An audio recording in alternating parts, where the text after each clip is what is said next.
remember, farmers are marching once again to Delhi with renewed interest and more anger, as one of the farmers has died over the course of last 24 hours while still protesting at the borders. Farmers have not been allowed to make an entryway. They will be trying to get inside with JCBs, tractors, and will renew their march to Delhi. The Delhi Chalo March, Krishnakumar here with me, will continue with more fervor, with more momentum, which essentially means that Delhiites are bracing for traffic jams in the next couple of hours. Absolutely, you couldn't put it better, because for now we can only worry about the traffic jams, because we've discussed on a daily basis, Shweta, about the economic impact of what it would mean to sort of accede to the demands of the farmers, give them exactly what they want, and you might not end up with a very bright picture as far as India's economy is concerned. But then again, right now, as far as the situation is concerned, situation on ground is what is most worrisome, because this is being called the Black Friday protests by the farmers, and coming around 2 years. 2020, 2021 was the first set of protests. That momentum being sustained, over 2 years down the line is worrisome, without any particular end in sight, without any particular 5 rounds of talks have failed so far. Literally, there has been no movement in terms of coming close to a resolution or a reconciliation between the government and the farmers' union.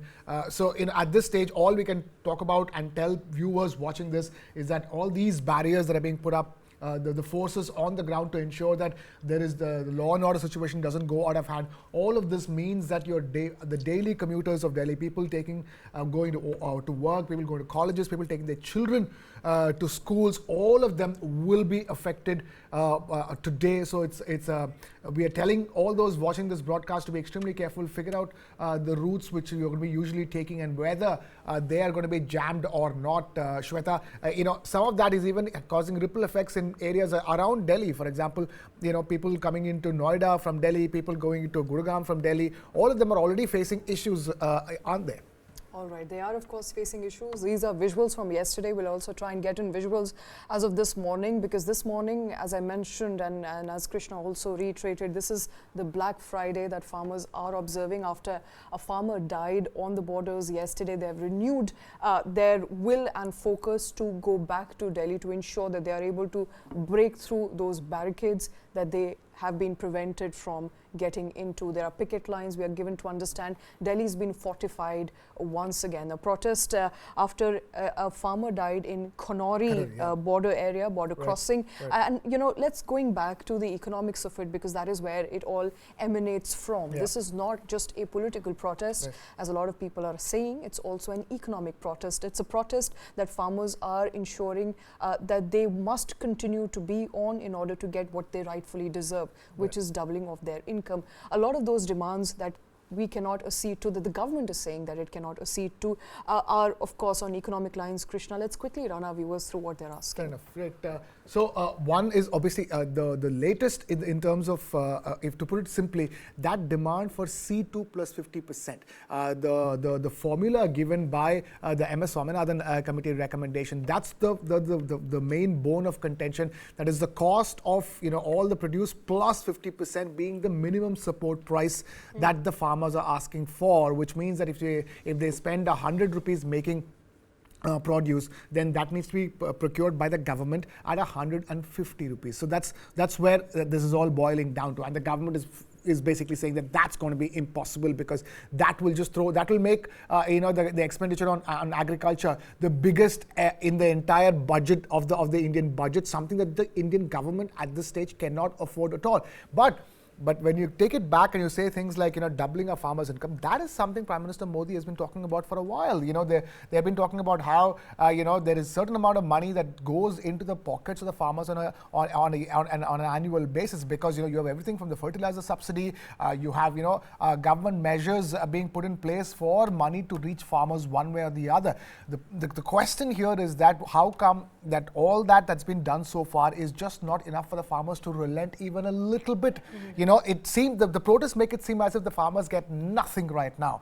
Whereas the fact of the matter is that there have been enough and more subsidies. At the end of the day, they get electricity for free, they get fertilizer at subsidized rates, they have enough and more doles being given by the government to them. But how come is it possible that they can bring the national capital to a standstill simply because of this one formula, which the government is not agreeing to, which is C2 plus 50%. Of course, C2 plus 50%, government continues to say it's going to be a huge burden on our exchequers. We cannot afford to let out that huge sums, which a lot of economists and a lot of brokerages are counting could be anywhere between 7 to 10 lakh crore rupees annually. What the government is stating is that we will give MSP on 5 crops, which are cash crops, for the next 5 years. But the farmers are unrelenting. They want higher MSP, a legal guarantee on all 23 crops. But that's not it. They also want pension. They want farm debt waiver. A lot of these demands, do look plausible, if not completely possible to meet. Some of them could be met to a certain extent, to a certain degree. But it does appear that 4 rounds of conversations have happened. We've had the Union Farm Minister, Agriculture Minister Arjun Munda also coming on record that we want to talk, we want this deadlock to break, but that is not happening as of now. My question is, are these demands, withdrawal cases filed during 2020-21 protests, justice for what happened in Lakhimpur Kheri, amongst other farmers' demands, are these also playing a part in making sure that the protests continue, but the standoff continue, like justice to Lakhimpur Kheri victims I was talking about? So there are more demands for all those watching this broadcast.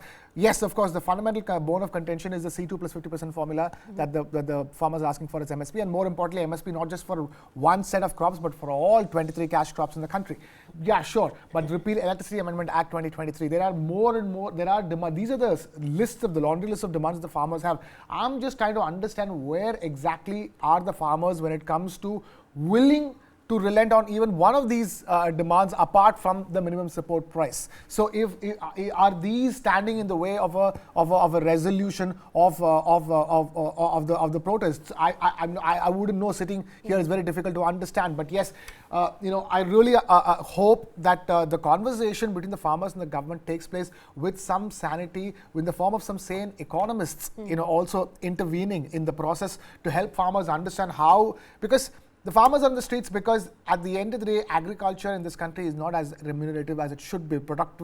Agricultural productivity is not as much as it should be. So there needs to be a rewiring of India's agriculture either way, in terms of the crops being chosen, in terms of the levels of agricultural productivity. All of that would help farmers get justice themselves. So the question is, how much are farmers willing to adapt to newer and better forms of agriculture, which probably, agriculturists and economists can both put their minds together and help both the government and the farmers understand and come together for resolution. All right. So while a higher MSP may guarantee livelihood benefits, it may not guarantee a profitability and a path which is sustainable going forward. Farmers, of course, continue to march to Delhi. They are hoping to be heard by the Delhi government. There have been 4 rounds of conversations. The 5th round has also been called for by the central government. That hasn't happened just as yet. But all the conversations so far have not resulted in anything fruitful. There's no fruition. The farmers are demanding that they are not going to relent or go back. In fact, today they're marking a Black Friday since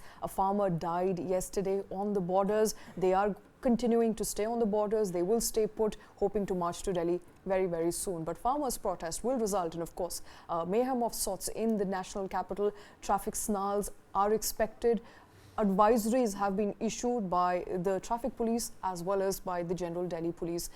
You can expect, of course, picket lines to continue building up as more farmers from bordering areas of Haryana and Punjab move to the national capital over the course of next 24 hours. We will, of course, keep tracking those details.